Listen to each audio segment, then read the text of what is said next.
বহু প্রাচীন ঐতিহাসিক মাহেশের রথযাত্রা এবারে 630 বছরে পড়ল। আর মাত্র কয়েক ঘন্টার অপেক্ষা, এরপরই জগন্নাথ বলরাম সুভদ্রা রথে চেপে মাসির বাড়ির উদ্দেশ্যে রওনা দেবেন। সেই উপলক্ষে ইতিমধ্যেই প্রভুকে মন্দিরের গর্ভগৃহ থেকে বের করে মন্দিরের দালানে নিয়ে আসা হয়েছে। প্রত্যেক বছর আসি, আমি রায়ের কাছেই থাকি। আমরা জয় জগন্নাথ ছাড়া কিছুই জানি না। জয় জগন্নাথ। চাইলাম সবার ভালো থাক, সবার ভালো হোক, হিংসা দূরে যাক। আমার বাড়ি শ্রীরামপুরে, আমি ফ্ল্যাট কিনেছি। সবাই ভালো থাক, সুখে থাক, আমরাও তার সঙ্গে ভালো থাকি, হিংসা দূরে যাক। জগন্নাথকে একবার চাক্ষুষ করার জন্য এবং পুজো দেবার জন্য মাহেশের ঐতিহাসিক এই মন্দিরে বহু ভক্ত সমাগম হয়েছে। আজকের দিনে প্রভুকে স্পর্শ করা যায়। আজ 630তম ঐতিহাসিক শ্রীপাদ মাহেশের রথযাত্রা উৎসবে দামামা বেজে গেল। অগণিত ভক্তদের দল নামছে। ভোর 4:30টার সময় মঙ্গল আরতি হয়ে গেছে। তারপর থেকে অগণিত ভক্তদের দল নেমেছে গর্ভগৃহের ভেতরে। প্রভু ভোগ খেয়ে বাইরের চাতালে 8টার সময় বেরোলেন।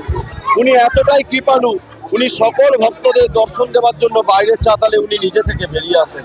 এবং এখন আমাদের পূজা অর্চনা চলবে। দুপুর 2টোর সময় আমাদের ওপেনিং হবে, সূচনা হবে।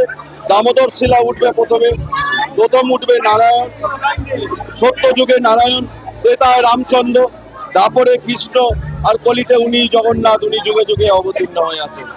এই গিয়ক খেলে পরে কোলেস্ট্রল বাড়ে, কিন্তু ব্যাপারটা সর্বাংশে সত্যি নয়। খাবারের সঙ্গে কোলেস্ট্রলের পরিমাণ বৃদ্ধি পাওয়া বা হ্রাস পাওয়ার সম্পর্কটা একটু ক্ষীণ হয়ে গেছে। তবে যেটা করতে হবে সেটা হচ্ছে যে অতিরিক্ত তেলওয়ালা খাবার, তেলযুক্ত খাবার, সেটা অ্যাভয়েড করতে হবে। আর আমরা বলি যে বেশি ভেজিটেবলস খাবেন, বেশি ফল খাবেন। কি খাবেন? হোল গ্রেন খাবেন, ময়দা অ্যাভয়েড করুন, বিস্কুট অ্যাভয়েড করুন, কেকস অ্যাভয়েড করুন, পপকর্ন, এই সমস্ত খাবারগুলো অ্যাভয়েড করুন। আপনার রান্নার তেল হিসাবে সর্ষের তেলই ইউজ করতে পারেন পরিমিতভাবে। সাদা তেল ডাবল রিফাইন্ড হলে পর সেটা কিন্তু তাতে খাদ্যগুণটা নষ্ট হয়ে যায়।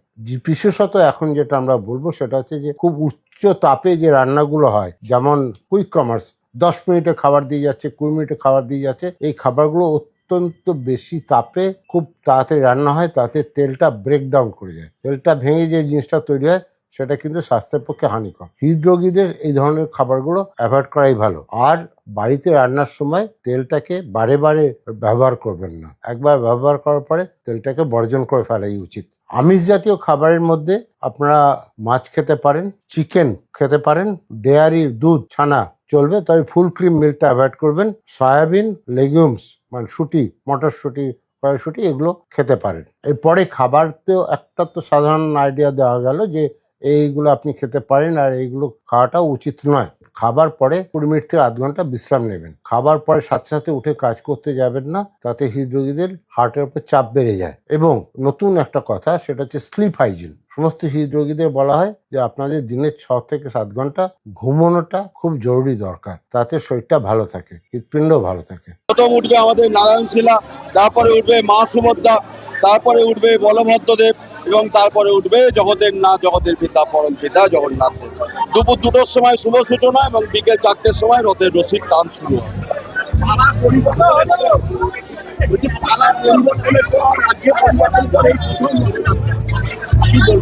আমাদের সনাতনী সরকার এসে গেছে, আর আমাদের কোনো চিন্তা নেই। আমরা সনাতন ধর্মের বিকাশের জন্য আমাদের সনাতনী সরকার এসেছে।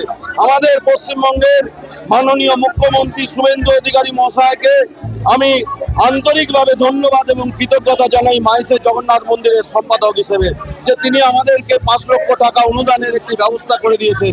তার জন্য আজকে আমাদের যত ভক্তরা আসছে সকলে মিলে প্রসাদ পাচ্ছেন। সকলে মিলে আসবেন, যাতে কেউ প্রসাদ না পেয়ে কেউ যাবেন না। আজকে অন্নভোগ, খিচুড়ি, অন্ন পায়ে সেই 3 নিয়ে মায়ের সকলে মিলে আজকে সকল ভক্তগণেরা আছেন, এসে ওনারা প্রসাদ পাচ্ছেন আজকে। আমি পিয়াল কৃষ্ণ অধিকারী, সম্পাদক, মাহেশ জগন্নাথ।